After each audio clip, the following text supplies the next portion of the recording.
So at this point, you guys know it's no secret that most people are just awful with money. They suck with money, right? They spend too much money. They don't have a budget. They buy dumb crap with their money. They're living paycheck to paycheck. And we have to cover this in this video, break down some bad financial mistakes that people have made. So guys, let's do it. If you find value, hit the like button. Do not forget to subscribe. We're so close to 1,000 subs. I can taste it. And with that being said, cheers. Let's dive into it. I won $100,000 after winning America's Next Top Model in 2017, and here is the story of my biggest financial mistake of my life. So after I won the show, they actually gave me a check for $100,000. Boom, baby, I'm rich. And for some reason, my little itty-bitty undeveloped brain thought that meant it was $100,000 post-tax. Like, they obviously already took out the game show tax because I got a check for $100,000. Newsflash, not the case. So anyways, I go and spend the $100,000. I paid $60,000 for an apartment in New York, but I had a roommate paying me back, and then I subleased it and they paid me back. Anyways, it wasn't that horrible of an investment, but obviously not the smartest thing I could have done. And then the rest of the money I spent taking my family on like nice dinners, and I bought one pair of shoes. And anyways, I spent the entire $100,000. I also got a car. Like, yeah, I spent the money, okay? What I should have done was put aside 35 to 40% of the money for taxes so that I'd be ready to pay that. But I didn't do that. I spent it all. And so I spent the next several years paying back the money in taxes to the IRS. Whenever you watch a game show and you see like, oh my God, they won $10,000 or they won a new car or whatever it is, just take that with a grain of salt, because not only are they going to be taxed on the actual cashola that they bring home, but like when you get a free car, you don't really get a free car. You have to pay the taxes and then all the other things that come with winning a prize on television. For the $1 million that you win on Survivor, you probably got to pay like $400,000 in taxes. That's nuts. But anyways, anytime I talk about this, people always freak out and they're like, oh my God, you're such an idiot. It's like, yeah, I was kind of an idiot. That's why I'm making this video in hindsight, okay? Lesson learned, and yeah, always prepare for taxes, everyone. Man, think about that. You're on a game show. You win $100,000. What is a blessing, right? The $100,000 then becomes a curse because you don't pay the taxes, and then all of a sudden you're on the hook for these taxes for years on end. Like she said, I guess she had a payment plan with the IRS or something like that. So yeah, I mean, it's crazy how fast, on a side note, people can spend $100,000. Think about that. She bought a car, took all her friends and family to restaurants all the time, got a nice fancy apartment. I guarantee you that $100,000 lasted what? Less than a year, maybe a year. So yeah, it's very fast. Or you can spend $100,000 very fast in today's economy, right? Tell somebody that 40 years ago and they'd think you're nuts. But yeah, you can spend $100,000 very fast. And taxes, people underestimate the IRS. Never underestimate the IRS. When you get taxes, or when you get a huge lump sum like this from a game show, which I doubt anybody watching this video has won anything from a game show. But guys, if you win anything from a game show, lottery, right? Let's say you're gambling, sports betting, I don't know, whatever you're doing, put money aside for taxes, because Uncle Sam, the IRS, they're going to want their cut. And she made a big mistake not putting money aside for taxes, and it took her years to pay the taxes back, right? Don't put yourself in that position. What is one of the worst financial decisions or mistakes you've ever made? I'll go first. I changed my insurance premium trying to save a couple dollars, took off the gap insurance, took off the rental insurance, made my deductible high as hell, and then guess what? Got in an accident about a month later and had to pay out of pocket like crazy. Didn't have a car for like a month and still had to get to work and make things shake. So yeah, that's me. That's one of my worst financial decisions. What about you?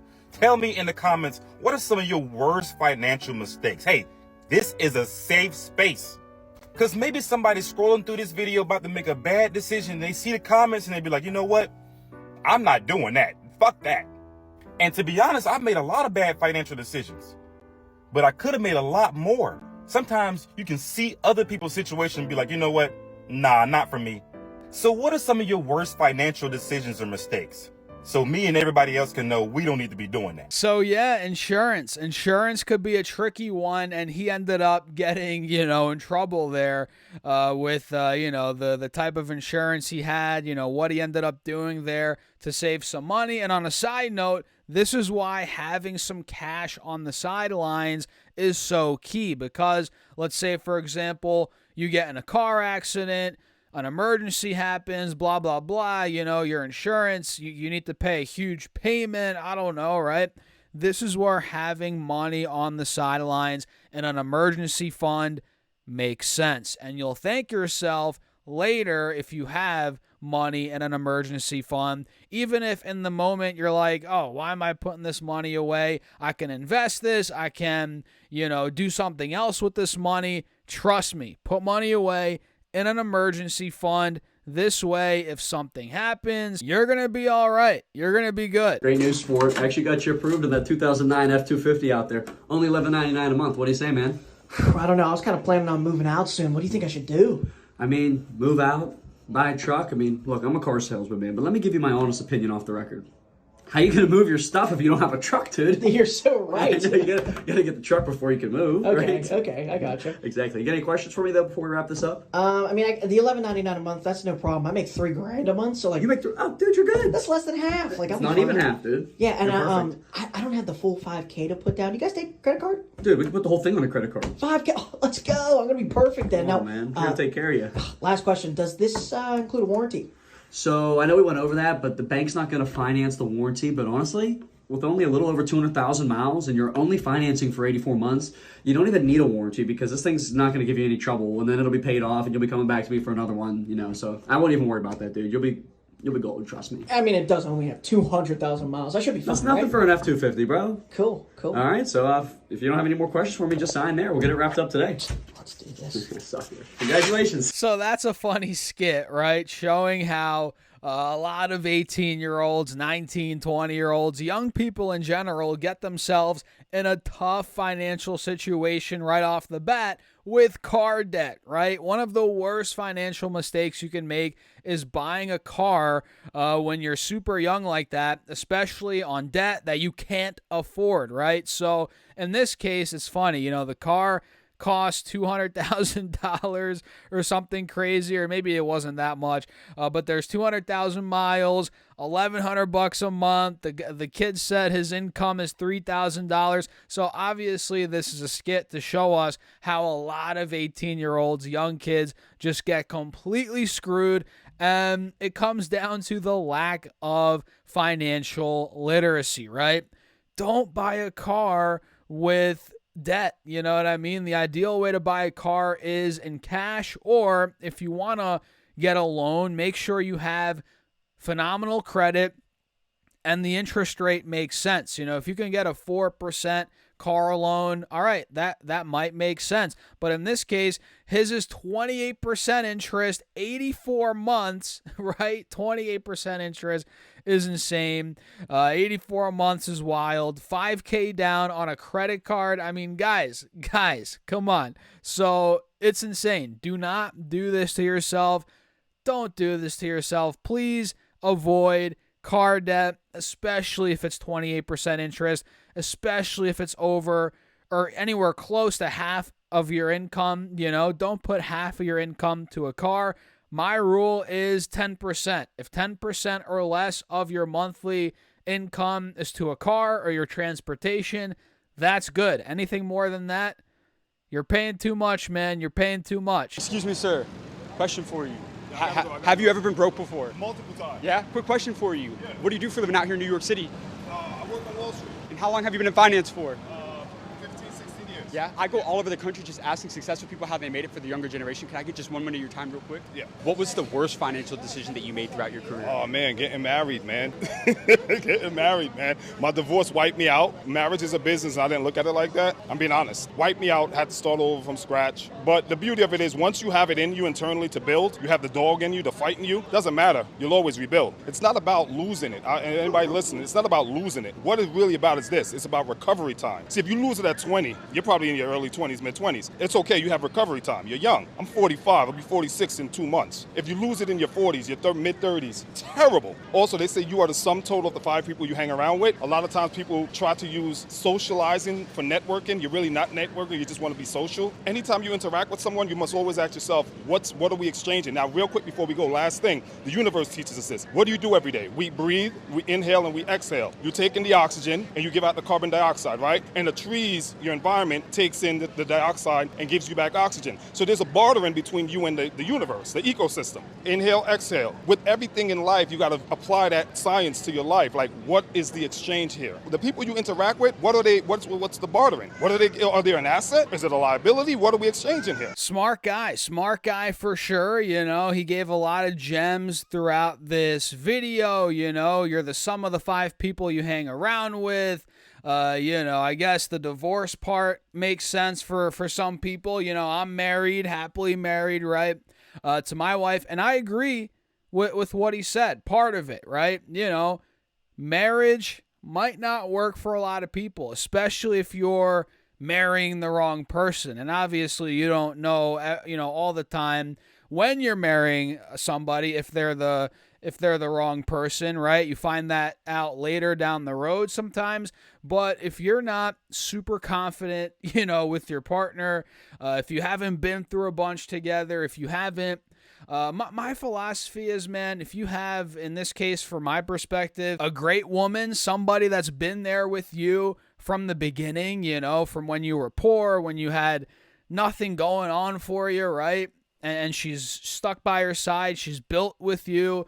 You know, she's always been there for you. That's the kind of person that you want to marry, right? But if there are red flags, right, they don't support you, if they're not on board with what you got going on 100%, don't marry that person, right? But, you know, it depends. It depends. Marriage is a risk, and yes, it is a business agreement, if you will. If you want to look at it, it's partly, yes, a business agreement. And yeah, man, if you marry the wrong person, you could be in trouble. But again, I'm happily married.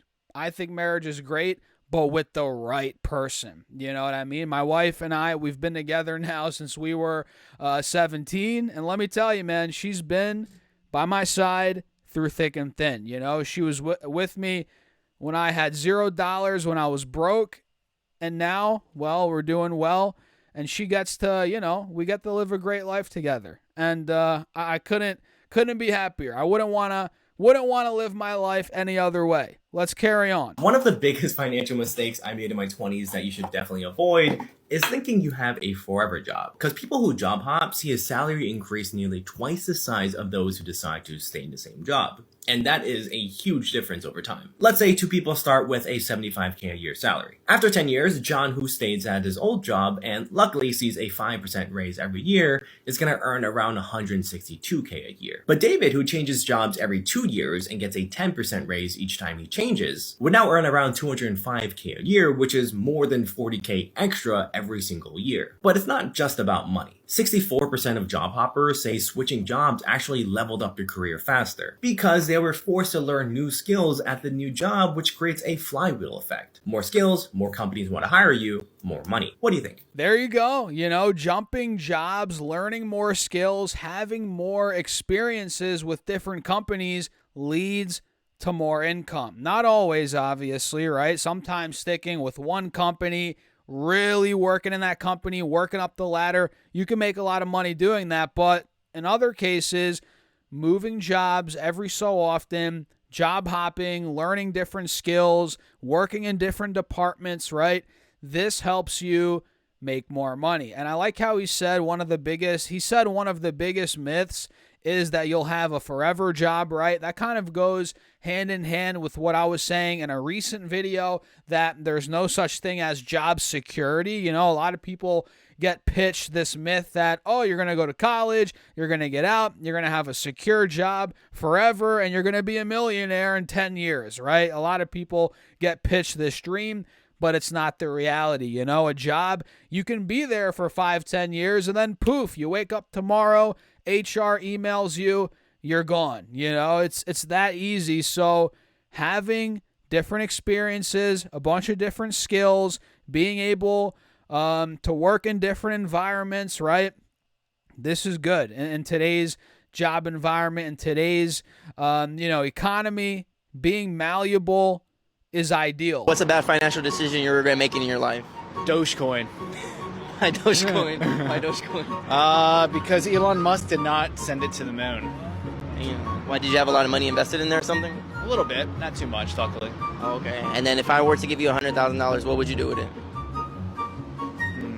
Probably buy a house or like put it towards a house. So yeah, that's a quick one. Do you guys remember Dogecoin SNL when everybody was loading the boat on Dogecoin because they thought Elon was going to talk about it during SNL or make gestures about Dogecoin? I forget exactly what Elon even did during that SNL skit. That was years ago at this point. But yeah, a lot of people made some bad financial mistakes getting into cryptos, investments that they don't understand, right? Or that they're just gambling on. That's a big mistake a lot of people make with their money, right? And I agree with what he said at the end there. If he had $100,000 in cash right now, what would he do with it? He'd buy a property.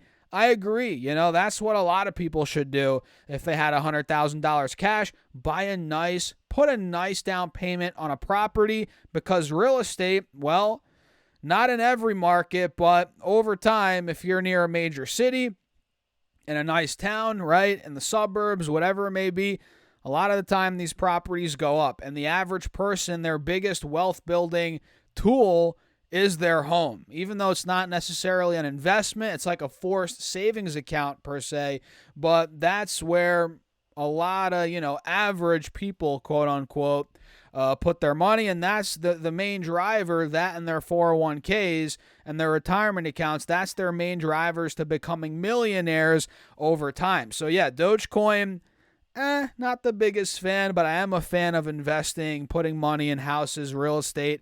Definitely worth it long term. So yeah, that's pretty much it, guys. Again, people are filled with bad financial mistakes, but don't let them define you. Do not let these mistakes define you. Learn from these mistakes. Don't repeat the same mistake twice, and move forward, and you'll become better with your finances, right? And this will shine through in all your areas, or in other areas of your life. So with that being said, let me know your thoughts in the comments. Hit the like button. Don't forget to subscribe. We're so close to 1,000 subs. And check out the next video. I have it right here. I'll see you guys there. And with that being said, cheers. I'll catch you in the next one.